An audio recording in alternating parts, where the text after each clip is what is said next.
Right now, Berlin is facing the hugest challenge of housing crisis. Meanwhile, there are around 30,000 of flats that are still empty. Additionally, the city has been dealing with increasing rental costs and growing demand for affordable housing. At this point, we need to ask ourselves, do we need some new architecture in this sense? And maybe we need to put more effort on facility studies and also some changes in construction regulations so we can make it more affordable. Going back to this competition proposal, there's going to be 50% of office buildings for the new plot.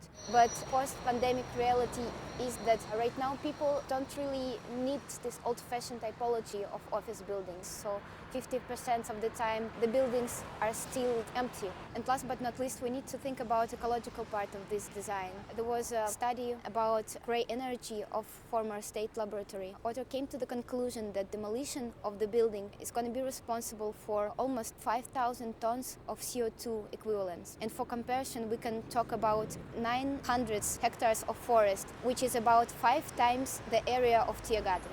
Can you imagine how much of the emission we will get in the end if we completely destroy all these existing buildings and construct more dense with almost 1 meter high towers? Who is the winner in this situation? Will people receive affordable housing in the end? Will people use all these office floors?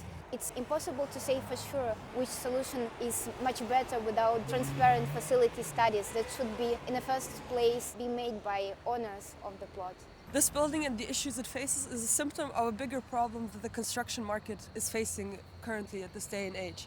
There's a lot of different factors that suggest that we should not build the way we build anymore, which Natasha gracefully explained to us. But what we want to say is that the demolition and recreation of new buildings is not the way we can build anymore. If we want to change the future for better, we have to think about the system that impacts the future.